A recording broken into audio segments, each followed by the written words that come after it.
Hello, and welcome to Practical Digital Marketing, Part 3.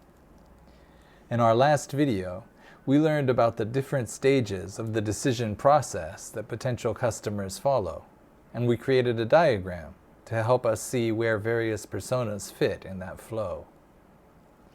In this video, we'll talk about how we can nudge our potential customers toward conversions. Let's look at the diagram we created last time. Now, let's consider the best advertising channels for each stage. Next, let's add the worries and dissatisfactions that this persona may be conscious of. Then, let's describe the anxieties and dissatisfactions that they might be feeling unconsciously. Let's add them to the table and advance to the next stage. These are easier to add once you know the ins and outs of the industry you're targeting. I'm not actually familiar with the flower business at this time. If I were really doing this, I would interview buyers and people who really know the business. Once this stage is complete and we've matched the pain points with the touch points, we can begin to think about how to choose the best wording to attract each persona according to their needs. Let's talk about how to choose approach words. The objective of this diagram is to show how to nudge the persona to the next stage. Always keep this objective in mind.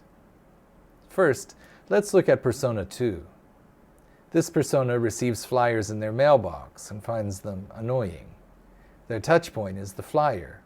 Their pain point is the annoyance. Our objective is to reach the person and nudge them to the next stage. We have to think deep and find the best way to move them.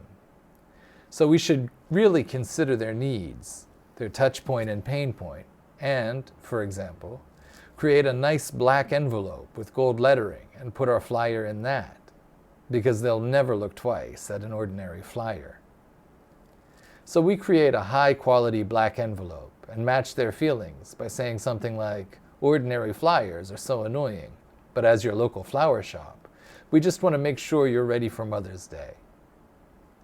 The words might not mean anything, but considering the persona, the most important thing is to be eye-catching.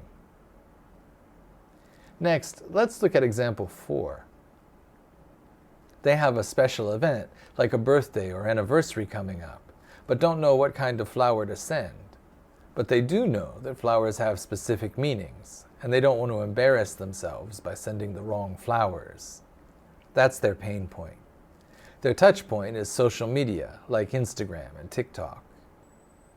So keeping in mind that our objective is to nudge the persona on to the next stage, we can create social media content like, "This holiday, give the gift of the appropriate flower."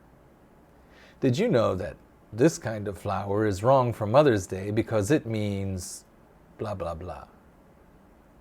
How much should you spend on birthday flowers? Never send this flower to a funeral, and so on. When this persona sees your content, they'll be nudged to the next stage.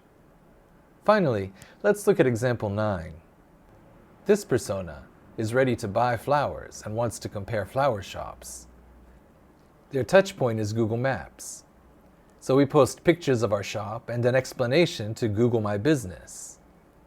Writing this kind of content often requires experience. You can improve on these contents by interviewing people who buy the goods or services you want to promote. Here, we will research suggestions and see if we can't find a better approach or co-occurring words. In Japan, we often use a site called Otter Keywords. Here's what happens when we search for flower present. When we search in English, here's what it suggests. By studying these keywords, we can get a better sense of each persona's psychology. Next, let's check our table and add anything that's missing. For example, we can see that people search for 3-flower gift, and there's a demand for flowers for 5th anniversary. We can see many cases of people searching for a specific kind of flower. We can see that some people search for natural and artificial flowers, and that there were a significant number of people searching for flowers, ribbons, and cakes at the same time. So maybe collaborating with a cake shop would be effective at this touch point. For example, asking the cake shop to suggest flowers when someone buys a cake. By doing this, it becomes clear what kind of content we should put on our website and what kind of text we should use in our advertising. We can also become clear about what kind of content we should include on our landing page, what we should include on our homepage, what kinds of words we should include in our ad copy, what kinds of businesses we could collaborate with, and so on. When people create listings, they often rely on high-volume keywords, which we call big words in Japan, to attract customers. Using big words can get a good click-through rate, but it's easy to misrepresent what you're actually selling. Our method relies on using keywords that provide the best match for what we offer. Our method will help you create content that attracts customers by appealing to their deep psychological drives. The more common mechanical method works top-down, whereas this more nurturing approach works bottom-up. The most effective marketing combines both strategies. Don't forget to like, subscribe, and join us next time on Practical Digital Marketing when we talk about how to optimize SEO to attract our target customers.